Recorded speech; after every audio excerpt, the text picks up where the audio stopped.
سب کو لے کے جاتے ہیں. تو خدا کی بارگاہ میں میں بن کے نہیں جاتے, ہم بن کے جاتے ہیں. اچھا چلیے ان سارے مجموعے کو تنہائی مان کر کے چلتے ہیں. تو پھر وہی بات ہے کہ یہ میں ہم کیسے, یہ میں ہم کیسے. تو دیکھیے اصول فقہ سے جو حضرات واقف ہیں, توجہ دیجیے, اصول فقہ سے جو حضرات واقف ہیں اسے خیار عیب کا مسئلہ قرار دیتے ہیں. خیار عیب کا مسئلہ قرار دیتے ہیں. دیکھیے اجتماعی عبادت کے بڑے فائدے ہوتے ہیں. اجتماعی عبادت کے بڑے فائدے ہوتے ہیں. یہ جماعت جو آپ پر واجب قرار دی گئی ہے, اس کی بڑی حکمت یہی ہے کہ آنے والے کیسے کیسے لوگ آتے ہیں, کس کس انداز کے آتے ہیں.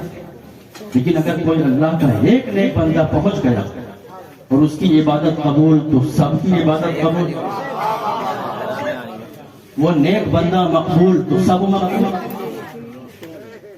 ایسے خیر و خیرات تو آپ کیسے بھی کر سکتے ہیں, لیکن جو اجتماعی خیر و خیرات ہوتے ہیں, جو اجتماعی خیر و خیرات ہوتے ہیں, اس میں سے اگر کسی ایک کا دینا قبول ہو گیا تو سب کا دینا قبول ہو گیا. کسی ایک کا دینا قبول تو سب کا دینا قبول. ایسے ہی حج کے لیے کتنے افراد جاتے ہیں اور کس کس انداز کے جاتے ہیں, اور وہاں جا کر کے کیا کرتے ہیں وہ بھی آپ دیکھتے ہیں. کچھ لوگ تو حرم شریف میں کم دکھائی پڑتے ہیں, مارکیٹ میں زیادہ دکھائی دیتے ہیں, اور ایسا خرید کرتے ہیں کہ ایسا معلوم ہوتا ہے کہ سب خرید ہی لیں گے. اور جب لدے پھندے اپنے ملک پہنچتے ہیں, کسٹم آفیسر پوچھتا ہے حاجی صاحب کیا لائے, کچھ نہیں, آتے ہی شروع. ایسے ہی جب کوئی واقعہ پیش آتا ہے تو بیان کرنے والے اس انداز سے بیان کرتے ہیں کہ وہ لطیفے کی شکل اختیار کر جاتا ہے. ایسے ہی ایک مرتبہ ایک اندھا فقیر بیٹھا ہوا تھا, اندھا فقیر کاسا لے کر کے, اس میں کچھ پیسے پڑے تھے. اب ایک صاحب آئے, اس میں سے پیسہ نکالنا شروع کر دیا. اب وہ اندھا فقیر چلانے لگا, ارے حاجی صاحب ایسا نہ کریے, ارے حاجی صاحب ایسا نہ کریے, ارے حاجی صاحب ایسا نہ کریے. اچھا اتفاق سے وہ خود حاجی تھے, اتفاق سے وہ حاجی تھے. تو انہیں بڑا تعجب ہوا کہ ارے یہ تو اندھا آدمی ہے, اسے معلوم کیسے ہوا کہ میں حاجی ہوں, اسے معلوم کیسے ہوا کہ میں حاجی ہوں. تو ان سے رہا نہیں گیا, انہوں نے پوچھ ہی لیا کہ اے اندھے فقیر, تو اندھا آدمی ہے, تجھے معلوم کیسے ہوا کہ میں حاجی ہوں. تو اس نے جواب دیا یہ کام اور دوسرا کرے گا کون.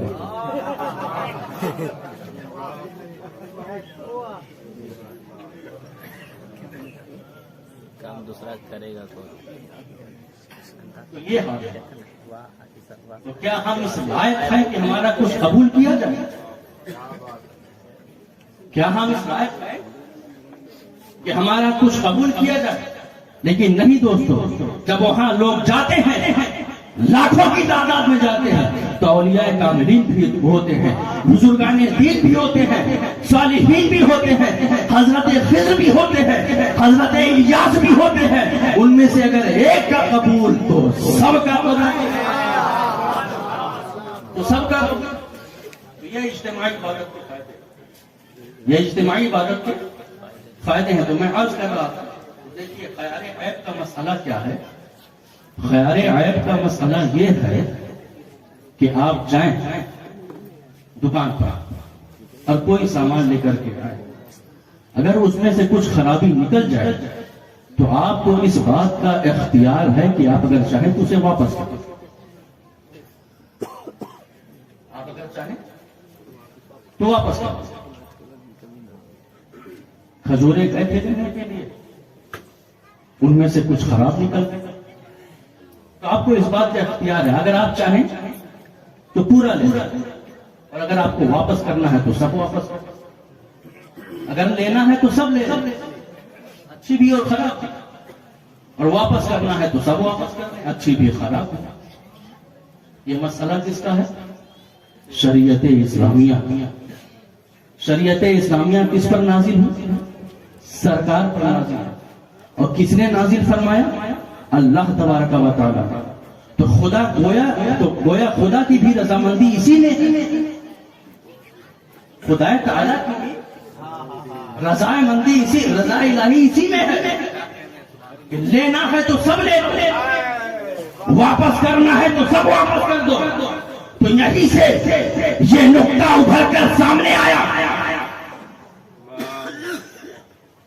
یہیں سے یہ نقطہ ابھر کر سامنے آیا کہ اپنی عبادت کو تنہا خدا کی بارگاہ میں مت پیش کرو، بلکہ اس عبادت کے ساتھ اولیاء کاملین، بزرگان دین، صالحین، ان سب کی عبادتوں کو شامل کر کے خدا کی بارگاہ میں عرض کرو، اے خدا ہم تیری ہی عبادت کرتے ہیں، اے خدا ہم تیری ہی عبادت کرتے ہیں۔ اس میں اولیاء کرام بھی ہیں، بزرگان دین بھی ہیں، ان سارے اولیاء کرام، بزرگان دین کی عبادتوں کو شامل کر کے جب ہم نے اپنی عبادت کو خدا کی بارگاہ میں بھیجا تو اب اے خدا لینا ہے تو سب لے لے، واپس کرنا ہے تو سب واپس کر۔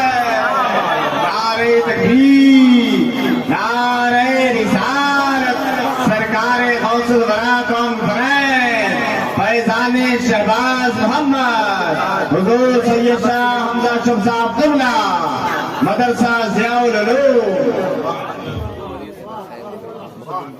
مولا لینا ہے تو سب لے لے، واپس کرنا ہے تو سب واپس کر دے۔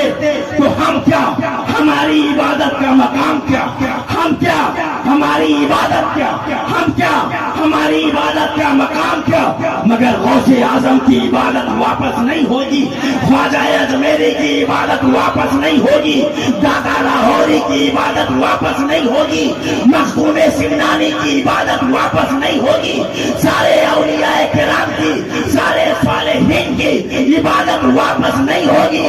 تو جب ہم اپنی عبادت کو ان ساری عبادتوں کے ساتھ شامل کر کے خدا کی بارگاہ میں بھیجیں گے تو رب تبارک و تعالی کی ذات سے یہی امید ہے کہ ہماری بھی عبادت واپس ہونے والی نہیں ہے۔ بے شک، سبحان اللہ، سبحان اللہ، سبحان اللہ، سبحان اللہ، سبحان اللہ، زندہ باد، زندہ باد، سبحان اللہ۔ خدا کی بارگاہ میں میں بن کے نہیں جاتے، ہم بن کے جاتے، واہ واہ واہ واہ، سبحان اللہ۔ ہم بن کے جاتے۔